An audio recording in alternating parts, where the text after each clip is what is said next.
And good morning, everybody. It is again Monday morning at 10 o'clock. It's our time for a chat about leadership. Although our guest cannot be here today, it is always a pleasure to spend some quality time with the audience to talk about topics of importance. Hi, I'm Walter, and I'm the Dutch mentor. So today, I would like to have a brief discussion and presentation around one of the major gaps that I've identified with a lot of leaders. And sometimes I want to classify it as emerging leaders, but I see this all the way up the food chain. For some reason, as we are going from high performing doing to becoming leaders, one of the areas that we have a hard time letting go of are things that we hold dear to our hearts or things that we excel at. In other words, what are our differentiating strengths? But the transfer of ownership or learning how to delegate is one of the key responsibilities of a leader. Not only to make sure that you have enough bandwidth, enough time on the calendar to do the things that are really important as a leader, right? Loving those you lead, leading to context, making sure that you're creating this winning environment and execute it with focus. But even more importantly, you have to start preparing the next generation. Right? Succession planning is one of the responsibilities of a 360 servant leader. So, learning how to transfer your authority from owning it yourself by being the authority to allowing somebody else to execute and perform with accountability is the goal.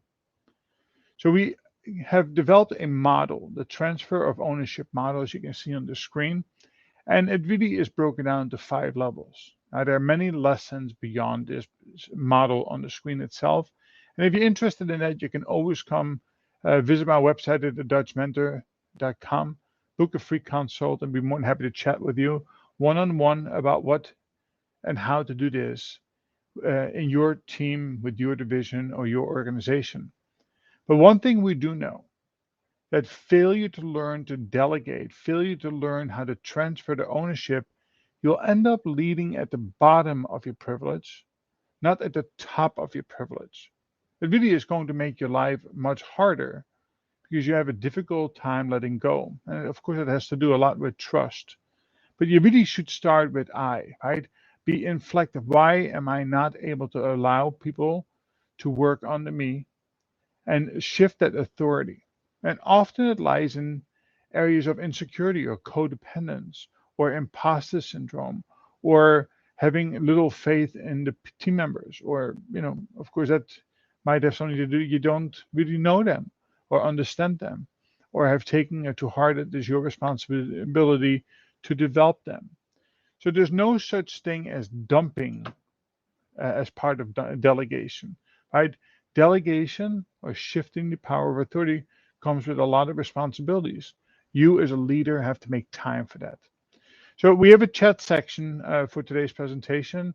It is, of course, live on LinkedIn and YouTube and Facebook and a few other places. If you have a question, by all means, put it into the chat. I'll try to keep an eye on that. If not, after the presentation, you can still find it on each of the platforms. Ask a question, and I'll be more than happy to respond back to that as well. So let's dive a little deeper into this. So, what are the 5 levels? Again, the goal is to go from being the leader with the authority to having the authority with the performer. Again, it is your responsibility to identify your team members who want to be developed. Of course, that should really be all. But on our commitment model, as was shown before, that there are supporters and there are non-supporters. Right? Those fully committed, self-directed homeowners, so to speak, or those owners in the making, are ready to have the authority with them with proper support. So let's take a little closer look at this. Our level 1 is somebody who provides no authority, that every single last thing, the people are standing by to be told what to do. Now, I'll be honest with you, there are a few people just like that, but that's not really, that truly is the minority because you just cannot do all of it and be a leader of some kind as well. Now, level 2 and level 3 are the areas that you likely can start recognizing some of your characteristics and your traits, right? So level 2 is to be subservient authority, right? Implement supervisors' methods. In other words, do it my way, right? Gather the information I want, and I will let you know which to implement, right? Do as I say, right? But you still have to come back to get the final okay to proceed. Again, nobody feels, that they can thrive under somebody like that. Right? They're being held back. Creativity and innovation is being killed in that area, especially if they have a sense that the leader needs to or will be taking credit for all the work that is being done. So again, don't think about this from the perspective of you, the leader, but think about this from the perspective of those that you serve. Now, level 3 is, of course, the largest bucket here is that dependent authority. Of course, it has dependent methods attached to it. Right? Present your action plan, and with my suggestions, we will agree on what you will implement. Now, there is already some trust, but again, it is not at the level that the people feel that they have the authority to be creative and innovative and to make decisions on the spot to move forward. They still feel they need to go back and get approval. Again, it's not an energy you want to have on your team, especially not with those high performers. If they live under those circumstances, they will leave you. They will find a place to go where creativity, where authority to make decisions is more encouraged. Right? So if you feel that you are still checking on everything your team does before they allow to execute, and again, the power is self awareness. The power is to understand where you are today and then to want to make the shift to becoming a level 4 and level 5. So level 4 is a conditional authority, right? There's still a lot of things attached to it, right? There's often a stipulation attached to it. So say, go ahead as long as you maintain the profit margin or quality indicators.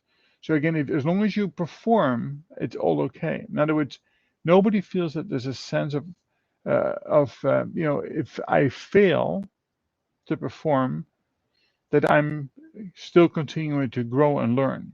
Right? If I fail the stipulation, it's going to be taken away from me, which is threatening and non-supporting.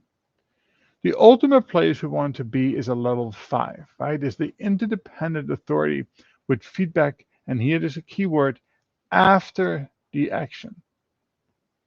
Go ahead and let me know what you did.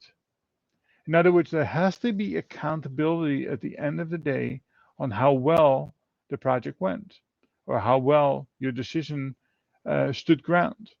It is about doing a quick post mortem to assess if you can make or should have made different decisions. And again, this is not about the boss asking the question, it is you wanting to present to the boss what decision has been made, what the outcome of the decision was, what changes that you think need to be made, or ask really good follow up questions. Through that process of you as the leader letting go, allowing others to make decisions, you will build a trust level with your team members that they can go out and actually make the decisions or be creative and innovative in the design of the solution itself.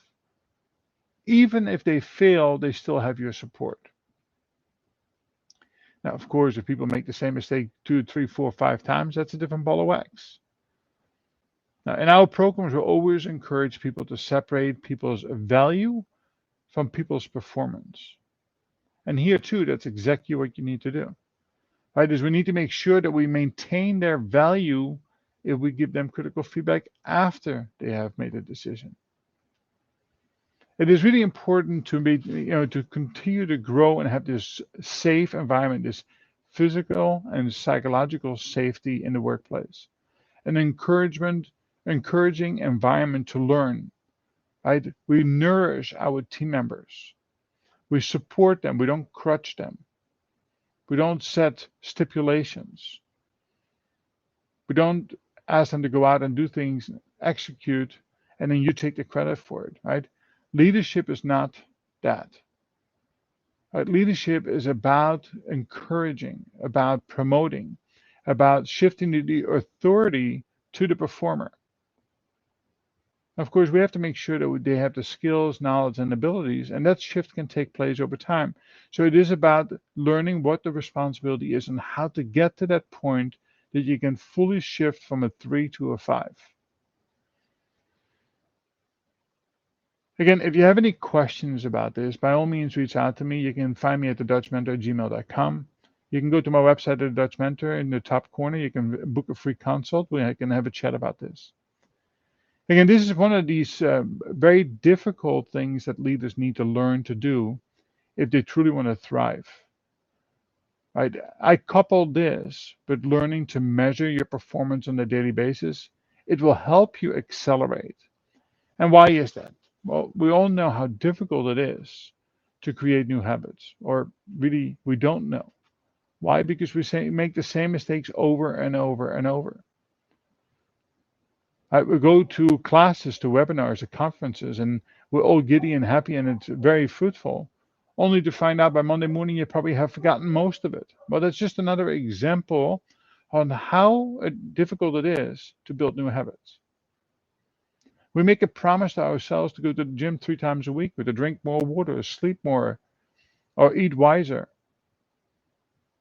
We can hold that promise for 2 days, 5 days, maybe even 2 weeks. But if we don't measure that, it's very likely that you'll end up going back to baseline, or sometimes even worse. The same thing here holds true with the transfer of ownership. This is something that needs to be measured. It needs to be consciously done. It needs to be done with great focus and over a long, extended period of time until it becomes a new normal within your team. So that too should be measured.